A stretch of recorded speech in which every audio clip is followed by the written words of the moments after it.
fathers, I hate to break it to you, but young boys aren't finding an old Playboy somewhere and discovering nudity and sexual attraction through that. It's just not the state of pornography these days.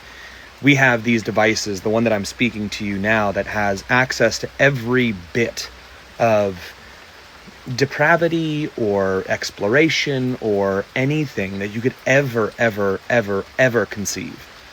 And if you don't have some sort of conversation and educate your child, your young boy, on the very natural and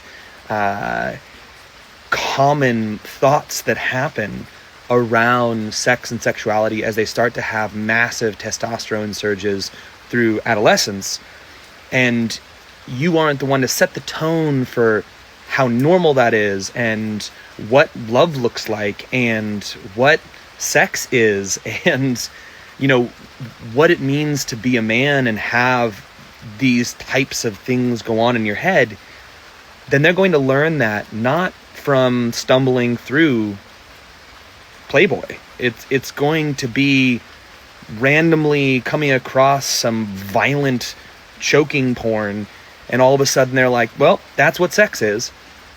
And if they don't have this context of, hey, my father told me that it's a loving experience between two people that's quite pleasurable, that you do way later in life, and you do it with somebody you really care about, and there's some serious consequences, like, I don't know, kids and things along those lines.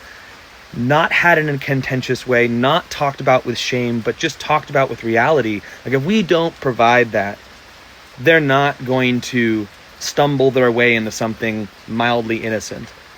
It's going to be stumbling their way into something horrific and distorted, and then they'll have to fumble through it.